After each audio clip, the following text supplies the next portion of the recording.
Hi YouTube. So my roommate's alarm clock won't stop beeping. No, it's still going. So that won't stop beeping. I lost a battle with a razor. So this is an issue.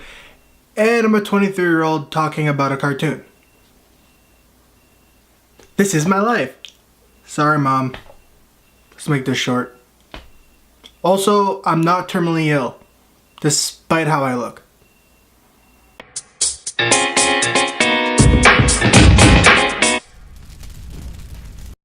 So let's just get the obvious out of the way first. This movie was animated and created by a Japanese studio and produced by Warner Brothers. Which feels very weird to me because upon first viewing, it felt like this was made by an American company and the director of the movie kind of vaguely heard about anime and Japanese animation from their son or something. Because, I don't know, it seems like they really try to like force in a lot of,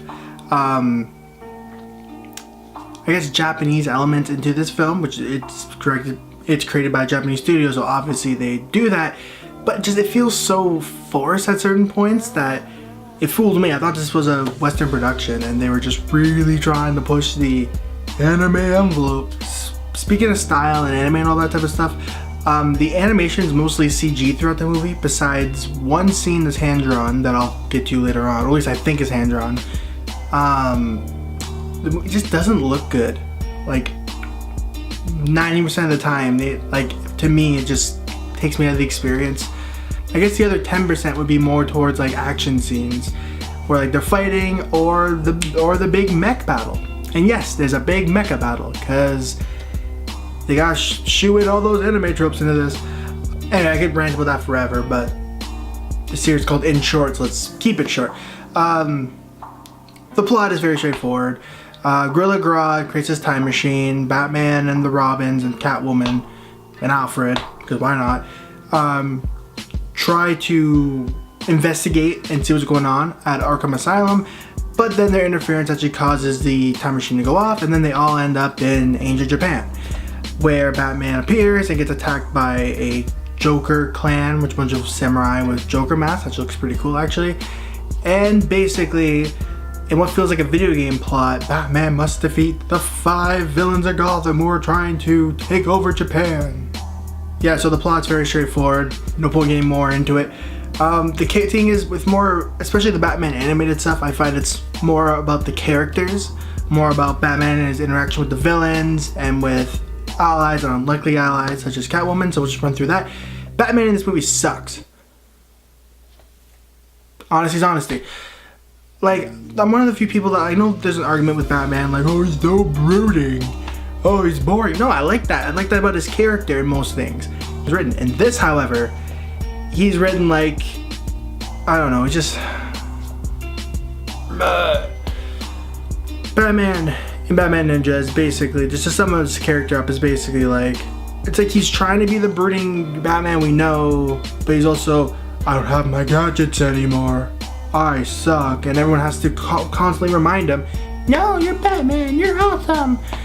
And it's like, I don't know, like his character just very boring, and like he's just a lot of unnecessary dialogue, like explaining what's going on.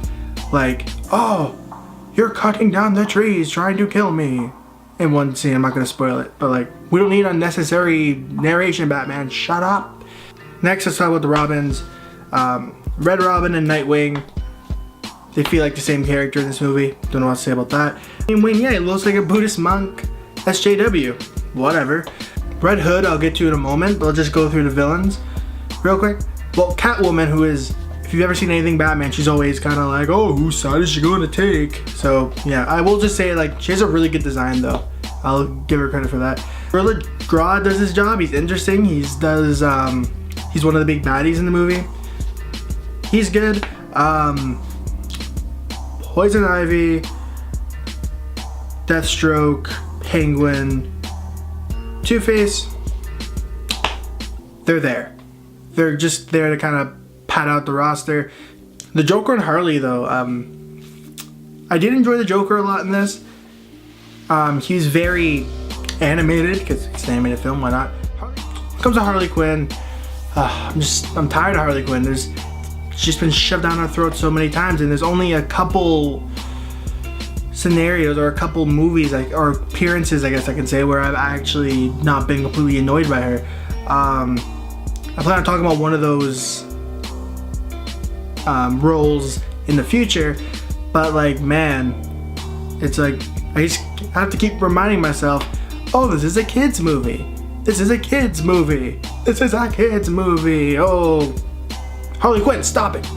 Going back to Red Hood for a moment, his character in the movie is he's not really in it a lot, but like one thing I really like is that they kept his character consistent. Like, if you know who Red Hood is and his origin, how basically the Joker almost beat him to death, but then he ended up surviving, and he actually donned the Joker's original villain alias, which was the Red Hood.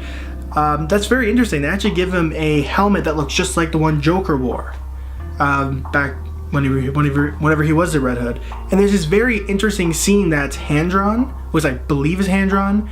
I'm not going to spoil it too much, but it involves the Red Hood. His actually first appearance in the movie, that he's basically trying to kill the Joker without giving too much away from the scene, because I think it's one of the better scenes in the movie. And like, I don't really know how I feel about this scene. Like, I know I like it, but like, I don't know if the animation wise, I don't know if I hate the animation in the scene or love it. I love the context of the scene itself, but just the animation's weird because it's hand-drawn, as I believe it's hand-drawn, and it basically just has the Red Hood trying to kill the Joker without spoiling too much. And on one hand, it makes it very cinematic, really adds a lot of emotion to the scene, really adds a lot of emotion and urgency and almost like a panic to the scene, at least from the Joker and Harley Quinn's perspective.